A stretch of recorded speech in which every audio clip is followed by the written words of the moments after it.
Hi everyone! Today we're going to be talking a bit about food waste. Americans waste more than 80 billion pounds of food, or roughly $218 billion on food in just 1 year. That's billion with a B. Isn't that crazy? During this short video, I ask you to think about areas where you can improve on food waste in your life.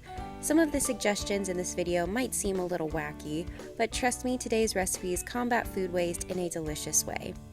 One of the reasons food waste is so prevalent is because many of us are unsure how to properly store our produce. When it comes to root vegetables with greens, you want to remove those greens as soon as possible. These suck the water from the vegetable and make them go bad faster. Root vegetables that sometimes come with greens in Kentucky are turnips, beets, and here, carrots. Did you know that you can eat these fronds or greens? The greens of turnips are great sautéed or added to a stir fry. Beet greens can be used in soups and stock. The pink hue they impose will later turn brown, so don't worry. Finally, carrot fronds are perfect for pesto. Today I'm going to be showing you how to make a garlicky carrot top pesto that is sure to fool any pesto lover. As you can see, I already removed my fronds from my carrots, and these have been thoroughly washed. Before you add these to pesto, make sure that you have gotten all of the dirt and grime out of them. On a separate board, I am just going to tap at my garlic cloves. We want to make sure we get that papery skin off and just trim off the woody end. We're going to slice through these. I'm not too worried about it being perfect because it's going to go in our food processor. Once we've gathered together our other ingredients, we can add our garlic into the food processor. Next, we are going to add in a substitute for a pine nut, so I'm just going to use pecans, but you can use walnuts as well. And this is just going to save you money because pine nuts can be quite expensive and hard to find. Next, we're going to add in our basil, which I've just torn by hand. And then we'll add in our chopped up carrot fronds. This is going to add a nice freshness, and it's a way to supplement your basil. Basil is also an expensive ingredient, and so you just need a little bit to get that flavor. And adding in the carrot fronds or other greens such as kale can really help stretch your pesto and get you more bang for your buck. We're going to finish this off with some shredded Parmesan and a few glugs of olive oil. Now, depending on the thickness of this, you will just want to have some extra olive oil on standby. If you want a nice paste, you won't need to add too much, but if you want this to be a pesto sauce, have extra on the side so that you can add more and get your desired texture.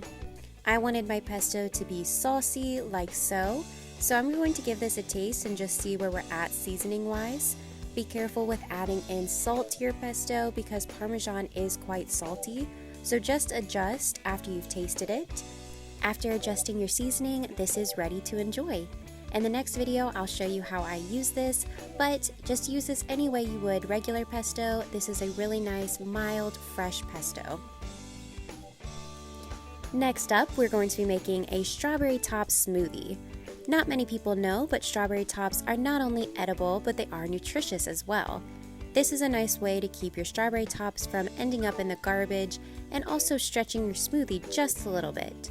You won't even be able to taste the strawberry tops, I promise. Now first, we are going to make sure that we've properly washed and dried our strawberries. For the video, I just sliced off the tops, and that's out of habit for a lot of people as well. But we're going to slice through our strawberries and add them into our blender. I'm going to add in 1 frozen banana, a scoop of plain unsweetened Greek yogurt, a touch of local Kentucky honey, and then just a touch of water to thin this out a little bit. If you like a thicker smoothie, you can leave it as is. And after blending until smooth, this is ready to enjoy. This tastes exactly like a kid's yogurt treat, but it is much healthier, it's using local ingredients, and it is so delicious. Now you can make any variation of a smoothie and add in these strawberry tops, but I just find that if you're doing a strawberry smoothie, throwing in the tops is so easy. And for my final recipe or tip, we're going to talk about making your own vegetable scrap stock. Now, making veggie stock is so simple, and you could also do this for chicken stock or beef stock. It's the same base. You would just add chicken bones or beef bones to that. But for a simple veggie stock, I have saved all of my vegetable odds and ends, and I have just added them into a bowl as I cook. Now, this small bowl isn't enough to make a whole stock from, so I have a solution to that. I keep a baggie or a container in my freezer, And after each cooking session, I will just add all those odds and ends into this baggie.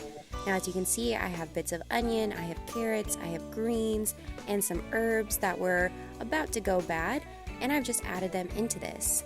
Now, it's the same thing if you have anything in your fridge that is just teetering, you won't get to use it in time, then you can add it into this. And this is just for all of your vegetables. So I have my carrot peelings here, I have my pepper bits, and we are going to add these in and add them to the freezer. So once this is full, it is time for stock. And you make stock by adding this to a pot, covering it with water, bring it to a boil, reduce it to a simmer, and let it cook down for 2 hours. Then you just strain it, and you have this magical, delicious stock. Thank you so much for watching, guys. We hope this has given you a few ideas on how to reduce food waste. If you have any tips of your own, be sure to drop them below. We'd love to see them. Thank you so much. Bye.